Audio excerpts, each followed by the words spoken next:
Assalamualaikum warahmatullahi wabarakatuh. Halo adik-adik, bagaimana kabarnya? Semoga kita selalu dalam keadaan sehat walafiat ya. Amin. Sebelum kita mulai belajar, marilah kita berdoa terlebih dahulu. Berdoa dimulai. Berdoa selesai. Adik-adik, pada pertemuan pertama kita hari ini, kita akan membahas tentang unsur-unsur berita. Sebelum kita membahas tentang unsur-unsur berita, kakak akan menjelaskan dulu apa itu teks berita, apa saja ciri-ciri teks berita, apa saja struktur teks berita, dan apa saja kaidah kebahasaan dalam teks berita. Dari yang pertama yaitu apa itu teks berita. Teks berita adalah teks yang memuat laporan informasi yang terjadi saat ini dan sangat bermanfaat untuk orang banyak. Kemudian, apa saja sih ciri-ciri teks berita? Ciri-ciri teks berita yang pertama yaitu bersifat objektif. Objektif maksudnya sesuai keadaan yang terjadi tanpa ada pengaruh pendapat pribadi. Ciri-ciri teks berita yang kedua berdasarkan fakta dan bukan pendapat atau opini penulis. Ciri-ciri teks berita yang ketiga, judul berita mewakili keseluruhan isi berita. Ciri-ciri teks berita yang keempat, bahasa yang dipakai mudah dimengerti, lengkap, dan memikat membaca. Ciri-ciri teks berita yang kelima yaitu penyampaian harus sesuai dengan unsur-unsur berita atau yang biasa kita kenal dengan istilah 5W plus 1H atau dalam bahasa Indonesianya disingkat Adik Simba. Adik Simba itu apa sih Kak? Adik Simba singkatan dari apa, di mana, kapan, siapa, mengapa, dan bagaimana. Selanjutnya yaitu ada struktur teks berita yang terdiri dari orientasi berita, peristiwa, dan sumber berita.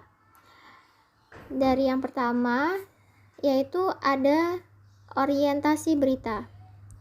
Orientasi berita atau pembuka dari teks berita berisi penjelasan singkat dari inti informasi atau peristiwa yang ditulis. Orientasi menentukan arah pemberitaan. Pembaca dapat mengetahui kira-kira apa saja yang akan menjadi isi berita. Struktur teks berita yang kedua yaitu peristiwa. Peristiwa berisi urutan kejadian atau peristiwa. Urutan kejadian tersebut dapat disampaikan secara kronologis. Setiap detail peristiwa harus terverifikasi agar tidak terjadi misinformasi atau disinformasi. Struktur teks berita yang ketiga yaitu ada sumber berita. Sumber berita bisa didapat dari hasil reportase dan wawancara. Sumber berita antara lain dari hasil percakapan dengan narasumber, para ahli, siaran pers, data statistik, laporan surat, atau dokumen resmi. Selanjutnya yaitu kaidah kebahasaan teks berita. Ada apa aja sih Kak? Yang pertama ada verba transitif. Verba transitif adalah kata kerja yang dapat diubah ke bentuk pasif. Kemudian ada verba pewarta. Verba pewarta adalah kata kerja yang mengindikasikan suatu percakapan. Contohnya di dalam teks berita terdapat kata ujar, gagas, tukas, ucap, dan tutur. Selanjutnya ada kata adverbia, yaitu kata keterangan tempat, waktu, suasana, atau cara. Kemudian adanya konjungsi atau kata penghubung, contohnya di dalam teks berita, kata dan, atau, lalu, kemudian, serta. Selanjutnya terdapat kutipan langsung, yaitu kutipan langsung adalah kalimat yang diucapkan narasumber dan ditulis menggunakan tanda petik. Kemudian ada kutipan tidak langsung, yaitu kalimat yang ditulis oleh penulis dengan menulis ulang pembicaraan narasumber tanpa tanda petik. Selanjutnya, bahasa yang digunakan harus baku, sederhana, menarik, singkat, padat, lugas, dan komunikatif. Kemudian, bahasa dalam teks berita harus netral atau objektif. Dan yang terakhir, bahasa yang digunakan harus bersifat denotatif atau memiliki arti yang sebenarnya, sehingga tidak menimbulkan salah persepsi atau tidak membuat pembaca salah memahami isi teks berita.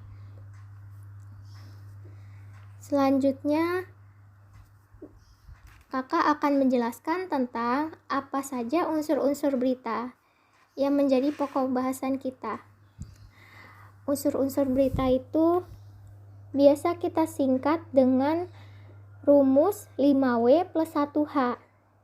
Apa aja sih Kak 5W plus 1H itu? 5W plus 1H itu ada kata kuncinya. Yang pertama what. What maksudnya di sini yaitu apa peristiwa yang sedang terjadi. Yang kedua ada kata kunci who. Who maksudnya di sini adalah siapa yang mengalami peristiwa tersebut. Yang ketiga, kata kuncinya yaitu where.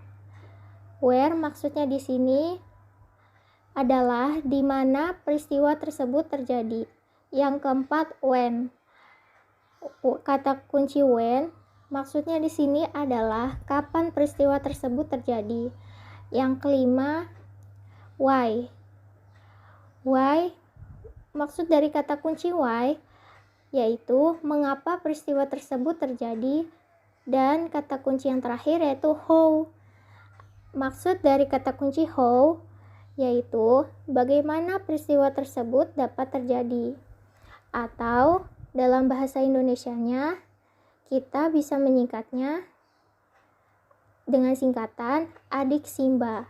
Adik Simba yaitu apa, di mana, kapan, siapa, mengapa, dan bagaimana. Sama ya seperti 5W plus 1H, hanya 5W plus 1H ini versi bahasa Inggrisnya, sedangkan adik Simba adalah versi bahasa Indonesianya. Di sini kakak akan mencontohkan unsur-unsur dari teks berita yang sudah tadi kakak sampaikan. Di sini ada contoh yaitu teks berita yang berjudul Kabut Asap di Palangkaraya. Untuk kita dapat mengidentifikasi unsur-unsur teks berita di berita ini, kita harus membaca terlebih dahulu teks beritanya ya. Kakak akan membacakan. Di sini ada teks berita yang berjudul Kabut Asap di Palangkaraya. Kabut asap di Palangkaraya. Kabut asap yang menyelimuti kota Palangkaraya, Kalimantan Tengah dan sekitarnya kian pekat.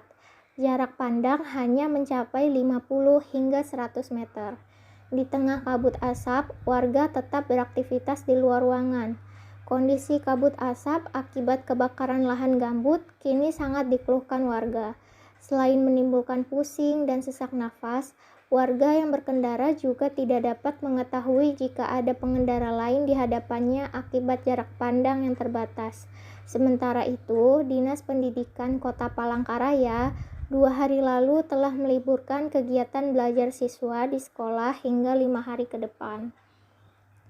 Setelah kita membaca teks berita yang tadi, kita coba untuk mencari unsur-unsur teks berita apa saja ya yang ada di berita tersebut. Dari yang pertama dulu, apa peristiwa yang sedang terjadi?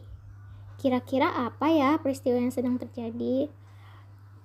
Peristiwa yang sedang terjadi yaitu kabut asap di Palangkaraya, karena teks berita ini menceritakan tentang kabut asap yang ada di kota Palangkaraya, Kalimantan Tengah. Kemudian yang kedua, siapa yang mengalami peristiwa tersebut? Ayo, siapa ya?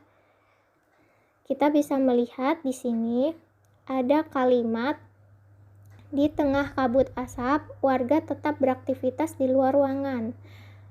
Kondisi kabut asap akibat kebakaran lahan gambut kini sangat dikeluhkan warga. Sehingga kita bisa mengambil kesimpulan bahwa yang mengalami peristiwa tersebut adalah warga Kota Palangkaraya. Yang ketiga, di mana peristiwa tersebut terjadi? Sudah jelas ya, yaitu di Kota Palangkaraya, Kalimantan Tengah. Yang keempat, kapan peristiwa tersebut terjadi? Di sini tidak tertulis kapan waktu kabut asap itu terjadi, tetapi kita bisa melihat dari paragraf terakhir, kalimat terakhir, bahwa ada tulisan, sementara itu Dinas Pendidikan Kota Palangkaraya 2 hari lalu telah meliburkan kegiatan belajar siswa di sekolah hingga 5 hari ke depan, sehingga dapat diperkirakan bahwa kabut asap di Palangkaraya sudah berlangsung selama 2 hari dan diperkirakan bahwa akan terjadi sampai 5 hari ke depan. Jadi jawabannya di sini kabut asap telah terjadi selama 2 hari yang lalu. Kemudian yang keenam, bagaimana peristiwa tersebut terjadi?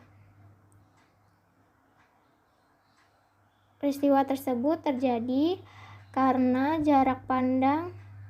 kabut asap kian pekat yang mengakibatkan jarak pandang hanya mencapai 50 hingga 100 meter dan menimbulkan pusing dan sesak nafas. Yang terakhir, mengapa peristiwa tersebut terjadi? Peristiwa tersebut terjadi karena kabut asap diakibatkan kebakaran lahan gambut, seperti yang ada di kalimat kondisi kabut asap akibat kebakaran lahan gambut kini sangat dikeluhkan warga. Berarti disebabkan oleh adanya kebakaran lahan gambut. Baik, itu saja dari kakak. Sekarang kakak akan memberikan latihan soal. Silahkan adik-adik untuk membacanya terlebih dahulu, kemudian adik-adik coba untuk membuat rumus 5W plus 1H seperti yang kakak berikan tadi, yang ada tulisan what, who, where, when, how, why, seperti itu ya. Baiklah, cukup sekian dari kakak, kurang lebihnya mohon maaf. Terima kasih. Wassalamualaikum warahmatullahi wabarakatuh.